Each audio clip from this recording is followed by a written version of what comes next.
With Durk's legal team preparing to file a motion to dismiss, it seemed like the case might finally be winding down. But that changed fast. Breaking developments reveal that over 230 GB of raw footage and audio recordings have surfaced, some of which allegedly link Durk to a second murder-for-hire plot. If proven true, this new charge could take his potential sentence from life behind bars to facing the death penalty. The evidence is reportedly... I feel like even if he snitch, he can't get up out of it. What secrets do these new revelations hold? Is the evidence actually solid? And the biggest question of all, could Lil Durk be facing the death penalty? Let's break it down. For those out of the loop, Lil Durk, real name Durk Derek Banks, was arrested in October 2024 in Florida on serious federal charges tied to an alleged murder-for-hire plot targeting Quando Rondo. But things escalated during a detention hearing on December 12, 2024, when prosecutors dropped a bombshell. Durk is now also linked to a second murder-for-hire case in Chicago. That case revolves around the January 27, 2022 killing of 24-year-old Stefan Mack, said to be a key figure in the Smashville faction of the Gangster Disciples.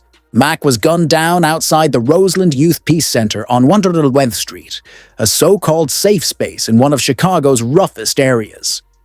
He took bullets to the head and chest and died at the hospital. A 40-year-old security guard was also hit, but survived. In 2023, two Chicago men, Anthony Montgomery Wilson and Preston Powell, were charged with conspiracy in Mack's murder. The big mystery: who paid for the hit? According to newly unsealed federal documents, prosecutors believe the money trail leads back to Durk. The feds say the motive was revenge for the killing of Durk's brother, D. Thang, Dante Banks, who was shot and killed outside Club O in Harvey, Illinois, in June 2021. An FBI warrant application unsealed just one day before Durk's December 2024 detention hearing claims that after D. Thang's murder, Durk began offering money to anyone willing to kill those responsible. More specifically, he allegedly offered cash for any gangster disciple hit, especially those tied to Smashville, the faction suspected of killing his brother. Mack, said to have connections to Smashville, became a target. The feds claim to have serious evidence: text messages discussing payments, statements from confidential informants, phone data showing links between Durk and the suspected shooters, and social media posts, including one that asked, "Did Durk give you that money?" Prosecutors are treating this as proof of a payoff. Adding more fuel to the fire, the FBI is also pointing to lyrics from Durk's 2022 track, "Ah," where he raps, "My brother D-Thang just got killed and I've been slow since gang gang, but we got back on they ass." I bet they know this. The feds believe this is a coded admission of retaliation, possibly referencing Mack's murder, just like in the LA case where his lyrics are being treated as evidence too. The culture is watching closely, and not just because of the charges. There's growing concern about how courts are twisting artistic expression into evidence. One of the FBI's latest claims is that they have photos showing Lil Durk with Anthony Montgomery Wilson, one of the alleged shooters in the Stefan Mack case, suggesting a direct connection. However, the exact content of these photos hasn't been released publicly. What's key here is that as of April 27, 2025, Durk has not been formally charged in connection with Mack's murder. According to the Chicago Tribune and other outlets, the investigation remains active, but no indictment has dropped. That's why Durk's legal team, led by attorney Jonathan Brayman, is pushing back hard. At Durk's December 2024 detention hearing in LA, Brayman flatly denied his client's involvement, saying, "That's other people. Our client has nothing to do with that." The defense argues that prosecutors are bringing up these uncharged allegations just to paint Durk in a worse light in the Los Angeles case, not because they actually have a case in Chicago. Still, the accusations have had real consequences. Assistant U.S. Attorney Ian Yanalou used the Chicago allegations to argue that Durk shows a pattern of violent behavior, pointing to both the Mack case and the alleged bounty placed on others. U.S. Magistrate Judge Patricia Donahue agreed and denied Durk's $3 million bond request, meaning he'll stay behind bars while awaiting trial. Legal experts are now questioning whether it's ethical or even constitutional to use uncharged conduct like this in pretrial proceedings.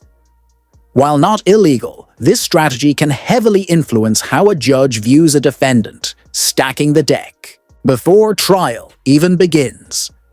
What's more, the Mack case, beyond its connection to Durk, shines a light on the ongoing gang violence gripping Chicago.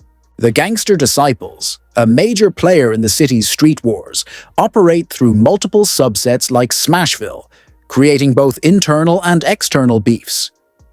Mack was allegedly tied to Smashville, and Durk's brother D-Thang was reportedly killed by that same faction. The fact that Mack was shot and killed outside a youth peace center adds a layer of bitter irony violence, reaching into even the spaces designed to keep communities safe. Prosecutors claim Durk's label and crew blur the line between music and organized crime. If the feds can convince a jury that Durk orchestrated Mack's murder in January 2022 as revenge for D-Thang, it strengthens their argument that he later plotted to take out Quando Rondo in August 2022 as payback for King Von's death. But again, and this can't be overstated, Durk hasn't been charged in the Mack case. He remains innocent until proven guilty. Much of the evidence cited, like texts, informant tips, and social media, is still largely circumstantial. The public hasn't seen the full context of the messages, nor can we verify the credibility of the informants.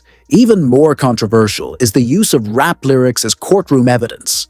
Critics argue that prosecutors often misinterpret hyperbolic or fictional bars as literal confessions, a tactic that disproportionately targets hip-hop artists, especially those in the drill scene, where violent imagery is part of the art form, not a diary of real crimes.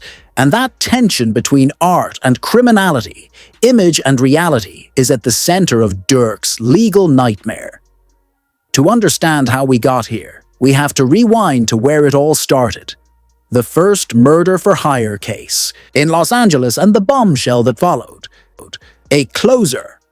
Look at Lil Durk's federal case, the motion, the charges, and the fallow Lil Durk's legal team recently filed a motion challenging the integrity of the case against him, arguing that key evidence presented by prosecutors is demonstrably false. The motion signals a bold attempt to dismantle what's become one of the most high-profile federal investigations involving a hip-hop artist in recent years. Known for his emotionally raw lyrics and street-rooted authenticity, Lil Durk, real name Durk Banks, rose from Chicago's South Side to global rap prominence. But while his music tells stories of pain, survival, and the streets, prosecutors now allege that his ties to real-life violence run far deeper than lyrics.